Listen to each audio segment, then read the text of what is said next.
Thank you so much for inviting me here. I'm really thrilled to be able to tell you these extraordinary stories in Rancho Mirage. So I'm glad that we've started with this picture, not because it's an unashamed plug for my book, but because it actually does tell the whole, it encapsulates the whole story. I love the body language of the German soldier. We know he's a non-commissioned officer, but and you can't see his face, but don't you know he's handsome, and he's arrogant, and he's confident. You can see the face of the woman, and she's beautiful, but that's where the interest lies. Just have a look at her eyes. She's nervous. She's not able to look at him in the face. She's wondering who else is watching her. So as I say, in a sense, this encapsulates my whole story. What was the reaction of the women in Paris to the 4 long years of the German occupation? And it was complicated. Now, in this festival, you'll know all the military stories. You'll know there are 3 principal men, Hitler and Pétain and de Gaulle, in this story of the defeat of France. And I'm going to try really hard not to mention them at all, because this is an unashamed look at a variety of women. So couturier, milliners, singers, dancers, actors, performers, and ordinary women, housewives and concierges, resistors, spies, collaborators. And the extraordinary thing is, why have their stories not been told before? Why has it taken so long to look at how the women responded to the German occupation? So this picture that you're looking at goes some way towards explaining it. 2015, pretty recently, when President Hollande decided it was finally time to rebury 2 of the best-known female résistantes, Geneviève de Gaulle and Germaine Tillon, in France's secular temple to the great and good, the Pantheon. So what you're actually seeing here, though, the coffin draped with the tricolour, does not contain one of the bodies of the women concerned, because their families felt that the actions for which their ancestors were being remembered happened so long ago, they didn't want their graves disturbed. So all they were prepared to give was some soil from their graves. Now, until these women were buried in the Pantheon, there was only one woman buried there in her own right, Marie Curie. So this was an extraordinary occasion, but it explains why France is, and certainly was then, such a paternalistic country. Any of you who know Paris, if you go to the Pantheon, it's right in the center of Paris, and you walk up this street, and there's this magnificent building facing you, and carved on the pediment in front of it, it says, "To the great men of France, a grateful fatherland." So that's why it explains some of the background towards the attitude of women at the time. Women couldn't get a job without the permission of their husbands and fathers. Women couldn't open a bank account without that permission. And here's the killer line: they couldn't wear trousers. So all the time that they took these roles during the occupation, they actually played a far greater role than society formally allowed them. They didn't have the vote in France throughout this period. They didn't get the vote until 1946. So as you see here, they did fight a little bit, but they didn't succeed. Now, this is background to my story, but it's absolutely not a women's book. As far as I'm concerned, it is the history. It's mainstream history. It just hasn't been told like this before. And here's the other piece of background: France's complicated relationship with its Jewish population. Now, this map goes some way towards explaining it. The blue represents the Jewish populations in Europe pre-war, and the yellow is all that remained after the war. So as you can see, Poland is the most dramatic example, where the Jewish population was effectively wiped out. But just have a look at France, and the blue and the yellow aren't so different. So this needs some extrapolating. It's often referred to by historians as the French paradox. France was the first country in Europe to emancipate the Jews. From about 1806 onwards, in the wake of Napoleon, increasingly laws were being swept away in order to allow Jews to play a full role in society. So not surprisingly, Jews from Eastern Europe flocked to France. They came in search of the Enlightenment, they came in search of liberté, égalité, fraternité.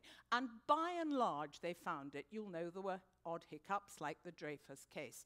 But the figures are that on the eve of war, France's Jewish population had swollen to approximately 330,000, of whom only, I say advisedly, 76,000 were deported. Now, what those figures mean is, why were 76,000 deported? They were deported by the actions of a sovereign French government based in Vichy, using French buses, French police, and camps on French soil. On the other hand, you can do the math. How come nearly three-quarters survived? They survived because of the actions of good French Catholics, Protestants, Derbyists, and people of no religion at all. So again, this is not a Jewish book, but you need to understand this as the background to the overall story. Now, there's one more thing before I launch into some of the stories of these individual women. And I just want to explain, as I had to explain to many of these extraordinary French women that I had the privilege to interview, what right do I have to tell their story? I'm British, so we weren't occupied. Not only that, I didn't live throughout the war. So I would take a lot of time and trouble to explain that I'd always genuinely been interested in French history. It's what I read at university 100 years ago. My father drove a tank on D-Day +1 into Normandy. He fought in the Battle of Caen, drove on up through France to Belsen. So I grew up in a family of Francophiles where France was always referred to as the victim country. And that was very much part of my whole childhood and background. But there was a specific moment when I was hooked into this story, and that has to do with this woman. She was born Rachel Van Cleef, and she changed her name to Renée, married a racing driver called Émile Puissant, so she was always known as Renée Puissant. So my previous book was a biography of Wallis Simpson. And if you know one thing about that woman, you know she loved jewelry.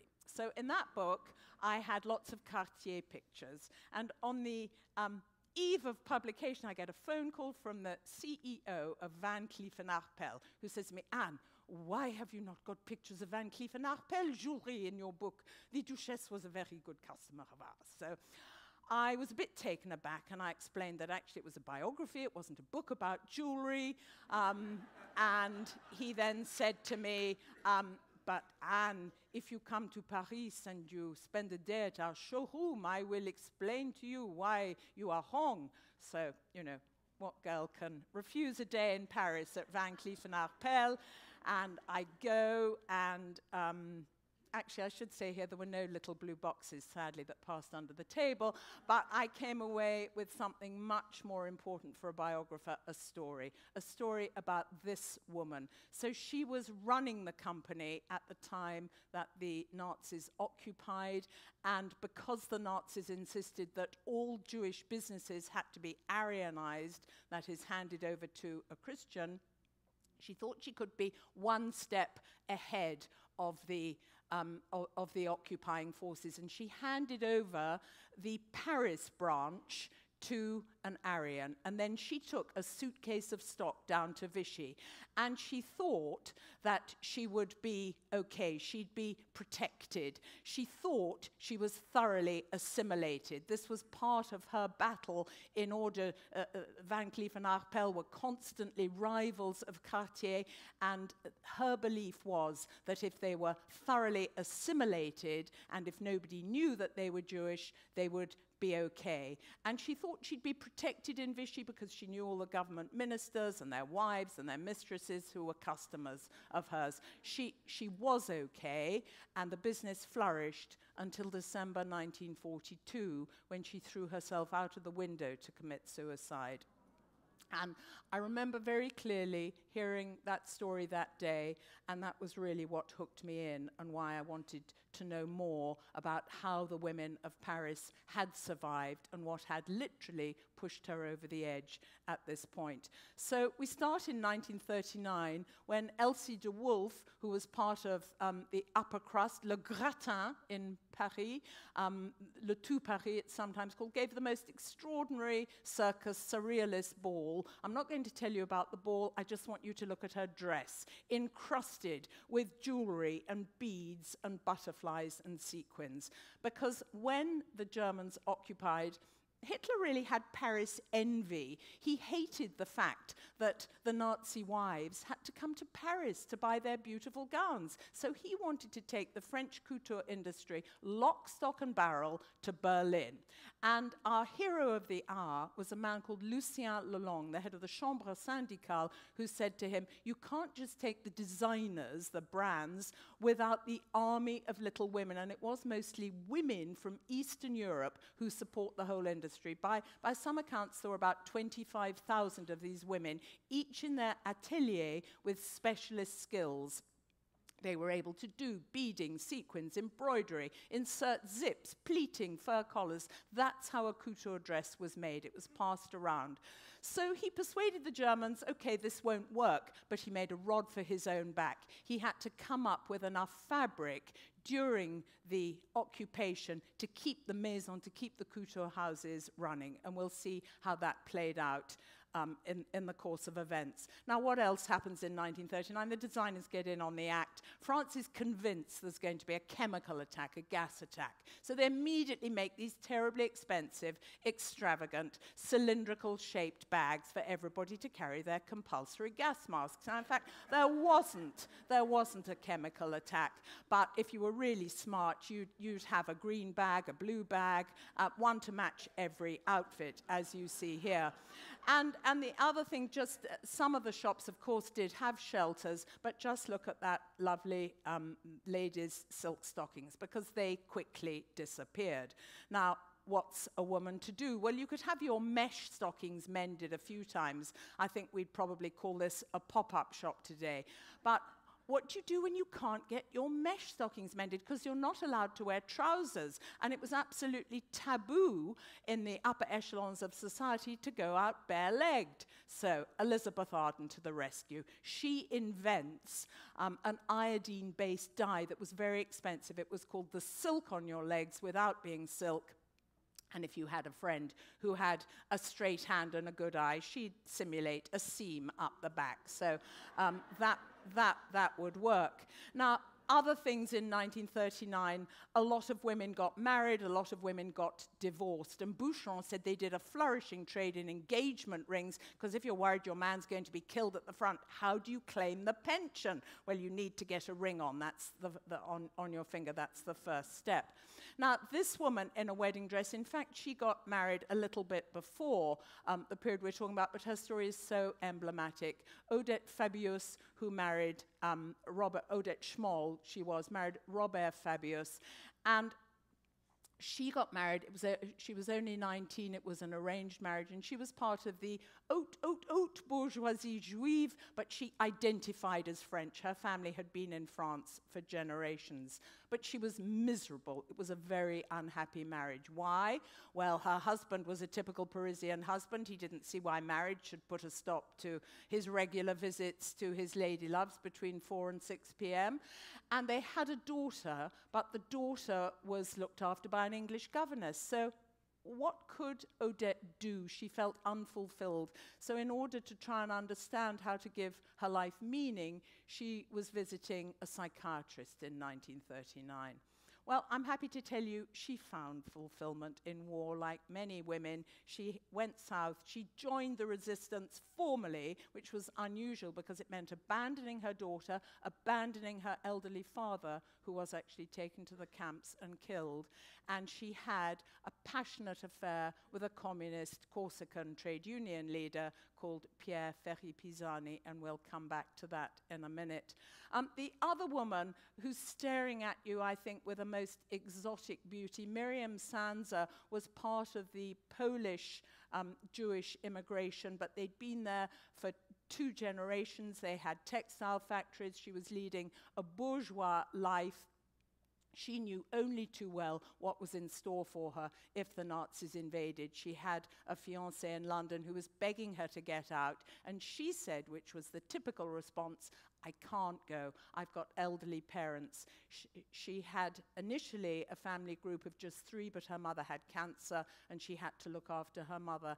And she tried to get what was necessary, which was an exit visa, an entry visa, and a transit visa. And you had to get all these 3 in triplicate. And over the course of the next year, her family group swelled to 12, and by the end of 1941, just in time, she got all these 3 visas in triplicate for this family group that had swollen to 12.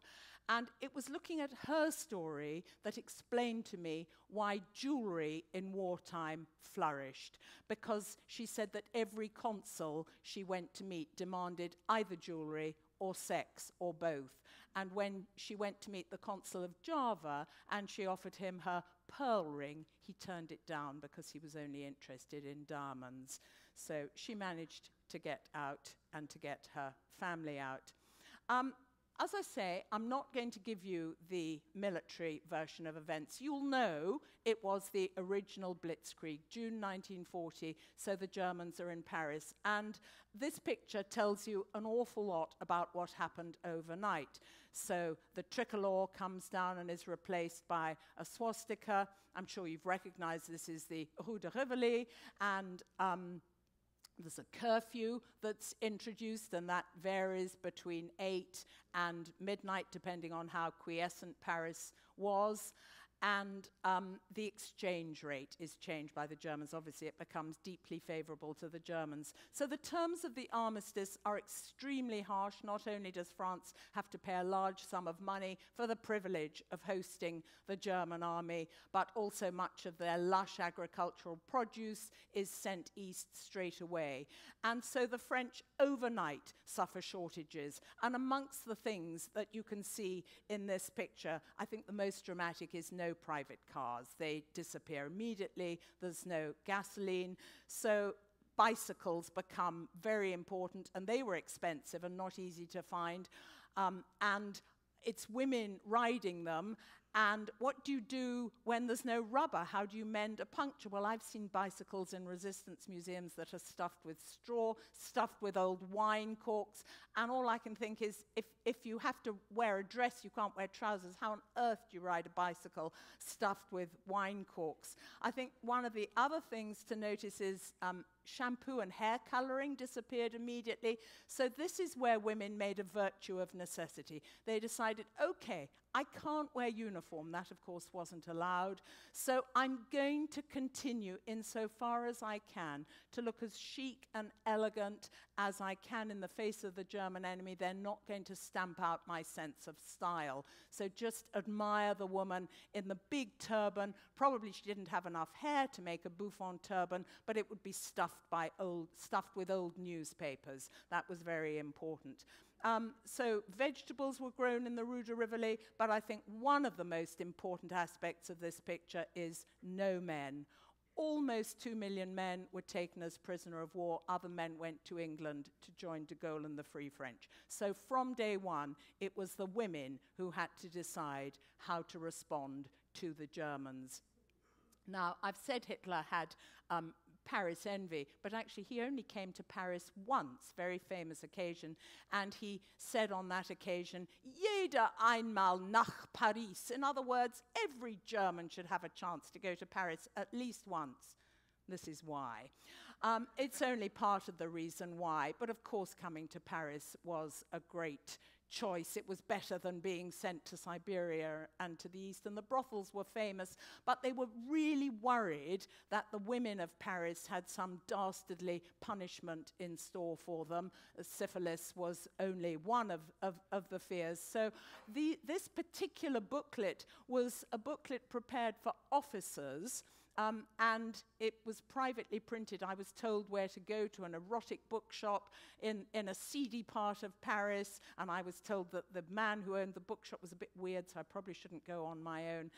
So I inveigled my husband to come with me on this particular trip, and he thought researching with me was such fun. He asked if he could do more of it. But as you can see in this photograph, it wasn't just the brothels where they were telling the officers to go, it was the sanitary stations afterwards.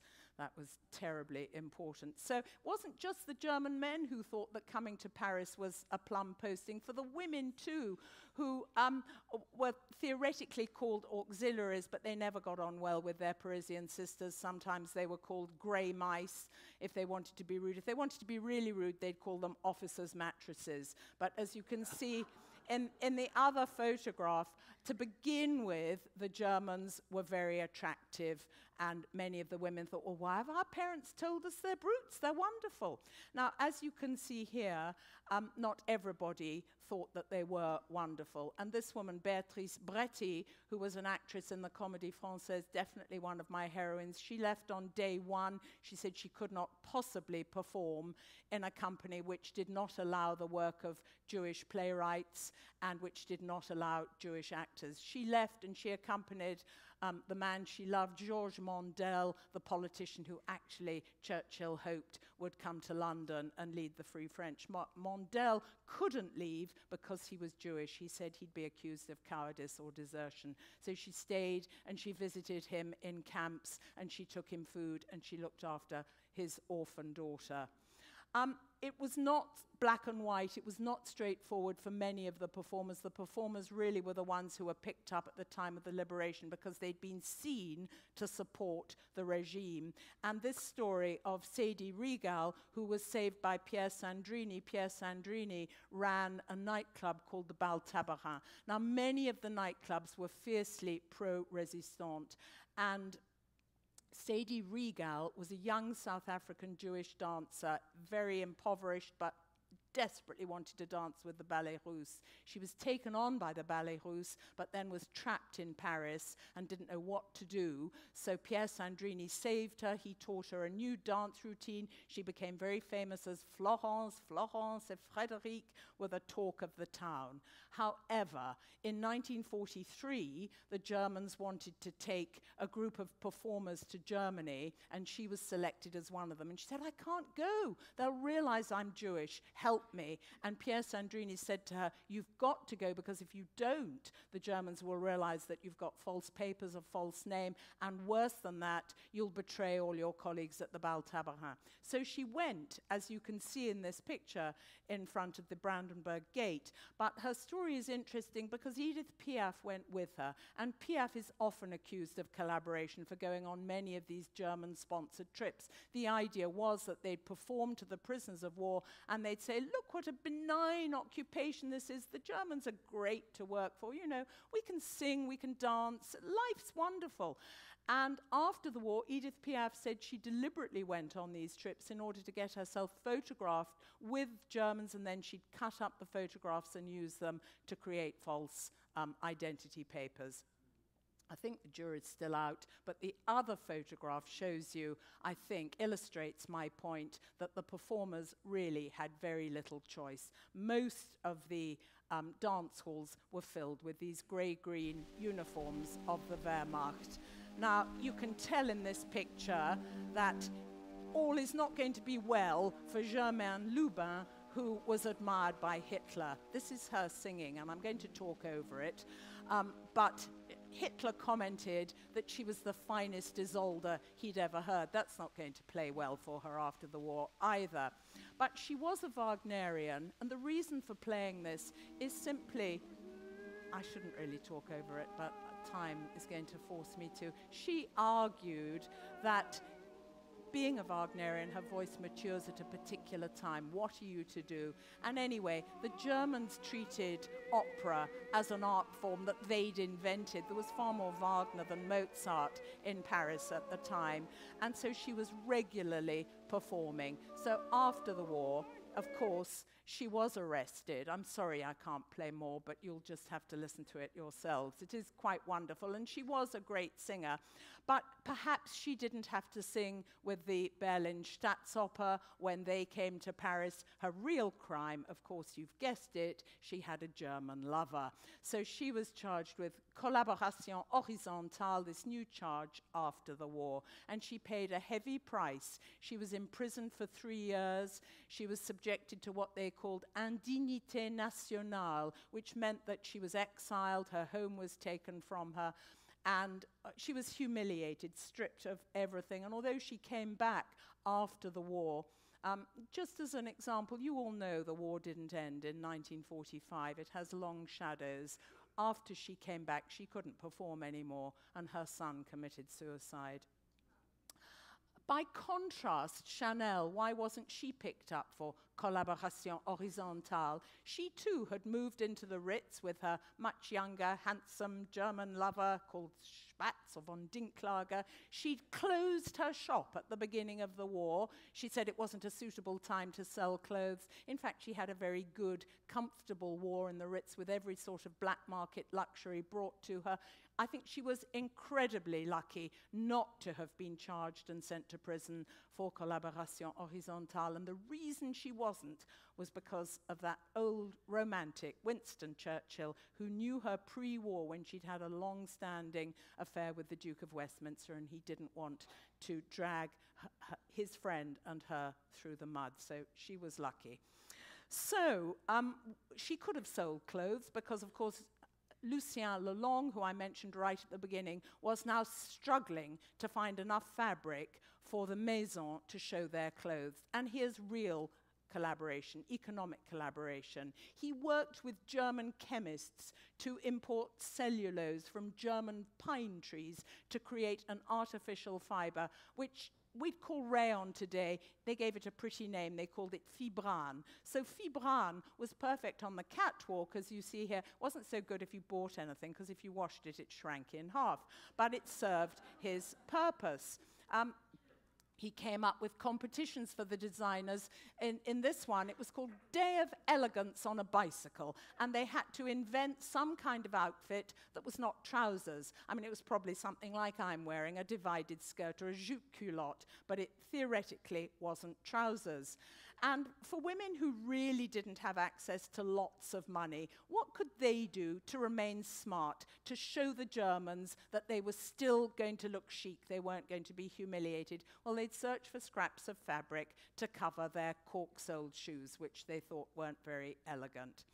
And once rationing was introduced, because wool and cotton just couldn't be imported anymore, women felt, well, if I can't buy a whole dress, at least I can buy some lingerie. That'll make me feel a bit better. But many women had to spend their textile coupons. If they'd identified as Jewish, they had to spend their textile coupons on wearing a yellow star. For somebody who was forced to wear a yellow star, even though she did not identify as Jewish, I think Irene Nemirovsky is really the clearest example I can come up with of what I called at the beginning the French paradox. So Nemirovsky, who's the author who wrote Suite Française, I'm sure many of you have read it, she adored France. She studied at the Sorbonne, although she was born in Russia. She wrote in French. She thought it was such a wonderful country. She couldn't possibly believe that a country which took rationalism as its basis could possibly turn against the Jews. But nonetheless, everybody knew she was Jewish, so she had to wear a yellow star. Her publishers couldn't pay her for her work, so she came up with a scheme whereby her housekeeper pretended she was doing the writing and the housekeeper paid Irene Nemirovsky. She converted to Catholicism because she thought, this is the religion of France, it'll give me peace. She took her children to Mass and they were baptized.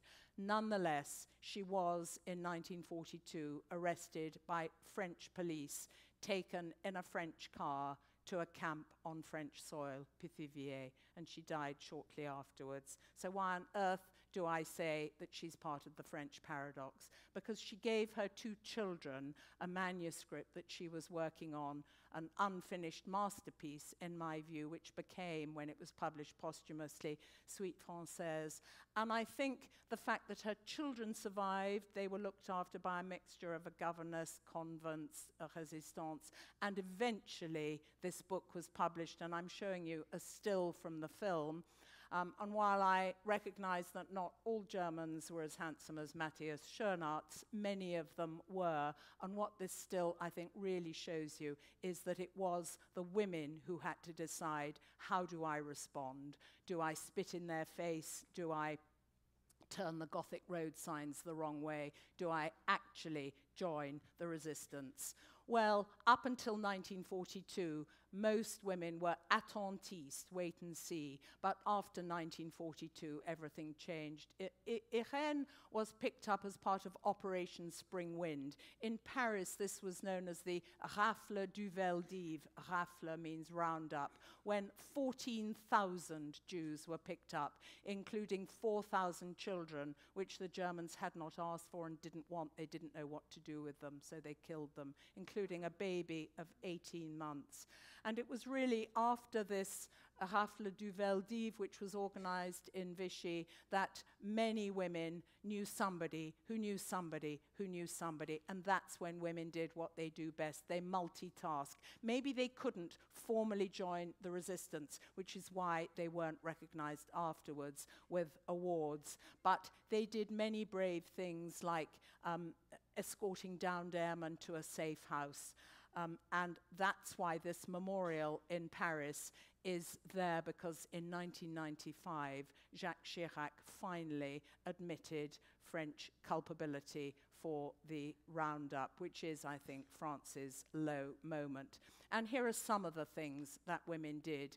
They delivered political tract under doorways, and don't think that's not dangerous, because if you delivered it to somebody who gave away the game, you'd be tortured until you told where the printing press was that you'd used. And the other smiling woman, Marie-France Geoffroy Deschaumes, I've tried to show as many women as I could who did wield weapons, because after the war, de Gaulle only gave awards to those who had formerly wielded a weapon. So she cycled around Normandy with explosives strapped to her chest and laid gelignite on railway lines. I've got to know her daughter, and her daughter says to me, again, the real reason why so many women haven't been recognized, all my mother wanted after the war was normalcy. She wanted marriage with children and not to talk about it. So in 1943, Churchill recognizes that he has to send SOE, Special Operations Executive Women, to Paris, because a man couldn't go, young man of fighting age would immediately draw attention to himself.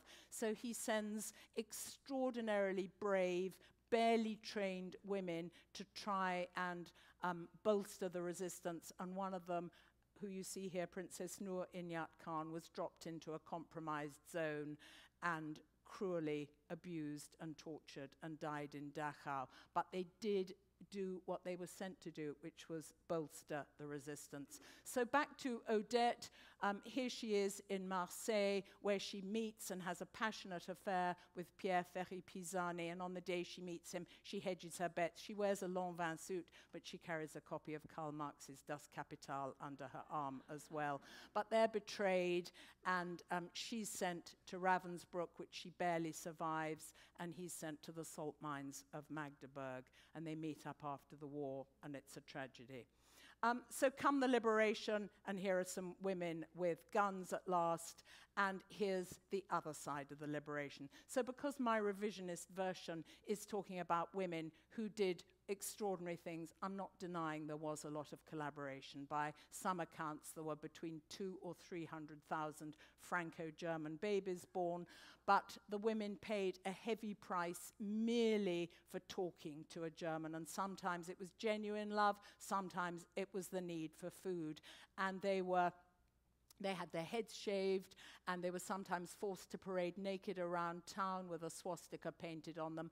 And on many of these occasions, they were revenge attacks. They were the men settling old scores. So when the women finally came out of the camps, I think one of the most important things to remember is that France was liberated in June 1940, so they had 8 months to get used to peace. And of course, they liked peace. And so by the time the rest of the world was at peace, and by the time the women came back from the camps 8 months later, they often said it was like a second death. Nobody wanted to know us.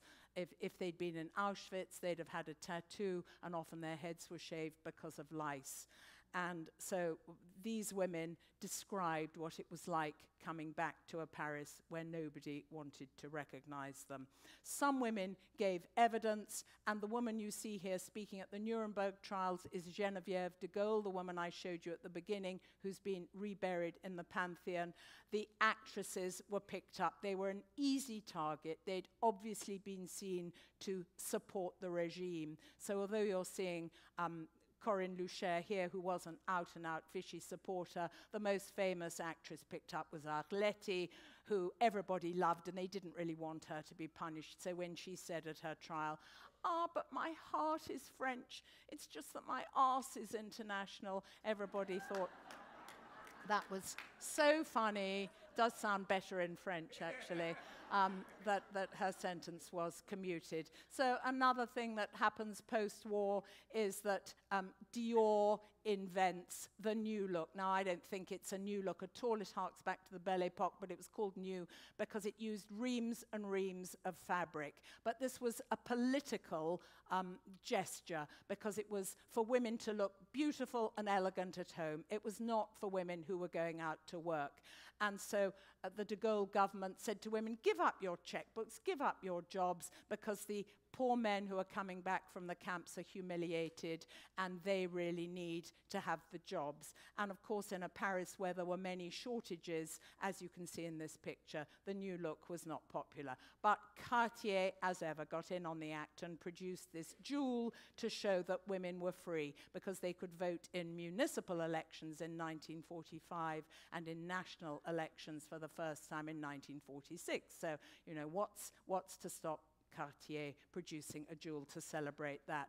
Now, while Christian Dior was producing the new look, why have we not heard about his sister Catherine Dior? And I think this is one of the most poignant stories of all. So Catherine Dior did not want people talking about her story, and she was one of the bravest résistantes sent to Ravensbrück. And you can see her here in her uniform when she emerged from Ravensbrück. But in the other picture, you see her with her brother, Christian Dior, and the man she loved, Hervé de Charbonnerie. Hervé de Charbonnerie was an aristocratic Catholic who was married with children, and he couldn't or wouldn't get a divorce. And Catherine preferred to live quietly and privately, not married after the war, to him, literally in conservative France, living in sin. They ran a wholesale flower business together, and she didn't want her story talked about. I think it's so revealing of the wider story that it was only when John Galliano, who was a designer for Dior, uttered some anti-Semitic remarks that finally Dior decided it's about time the world knew about Catherine Dior. How can we possibly be anti-Semitic when Catherine Dior has done these extraordinary things for the resistance? And I'm just thrilled to tell her story, and I think it's really sad that her story hasn't been told before. So to finish with, have a look at this picture of how some of these women started the war, looking elegant with their silk stockings, their cylindrical bags, their fur stoles, and how some of them finished the war in Ravensbrück, which is one of the most brutal camps only for women, just north of Berlin. And I really urge any of you who are going to Berlin to take the train to Fürstenberg and have a look at Ravensbrück. So the women would be lucky if they were given a pair of matching shoes that didn't leak. They had flimsy blue and white striped dresses to build roads. So it's a stark contrast for many of them. And as I was writing this book, I often tried to say to myself, well, what is it that makes a true Parisienne? Is it simply someone who's vain and extravagant and wants the world to know that they've got lots of money and they spend it on clothes because they know what's fashionable? Or is it actually someone who understands that perhaps wearing the right clothes and the right jewels can be a way of, can have a greater meaning? And for me, Odette Fabius, the woman who I showed you getting married and who you saw in her Lanvin suit and who you're now seeing in this third photograph in Ravensbrück, she was one of the few women who tried to escape. She was caught, brought back, beaten and cruelly tortured and didn't think she'd survive. And that's when an inmate made this drawing of her, which is how I discovered her through the wonders of the internet. And I've got to know her daughter, the daughter who was 11 years old when she was picked up, and the granddaughter. And by some extraordinary coincidence, they're neighbours of mine in West London. And among the many stories that they've told me about their mother, the one that really made me feel this is the essence of a true Parisienne, they said that everybody in Ravensbrück was given half an ounce, or an ounce sometimes, of fat to consume each day, and that Odette decided she could cope with being thin, as you see here, almost a skeleton, but if she had to build roads, she'd better rub the fat into her hands. She needed to protect her hands for road building, and she did survive after the war. So for me, she's the essence of a true Parisienne. And finally, I think I want to finish on an upbeat note. I think I've been terribly fortunate to meet so many of these extraordinary women, many of them grandparents in their 90s, and I think that's why they've been prepared to talk to me. They wanted to protect their children. They wanted normalcy. After the war, they didn't want to talk about all the ghastly and terrible things they'd seen. They wanted to move on. So in a way, although I'm sad I miss many who are no longer alive, I think I was really lucky to catch these women who felt, okay, it is about time I made sense of my life and I want the world to know what we did.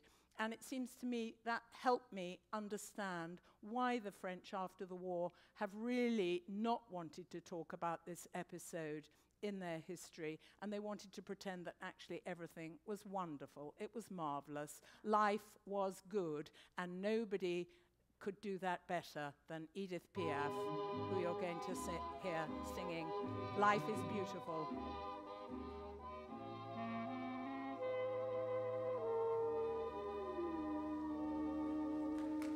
Des yeux qui font baisser les miens, un rire qui se perd sur sa bouche. Voilà le portrait. Thanks for listening.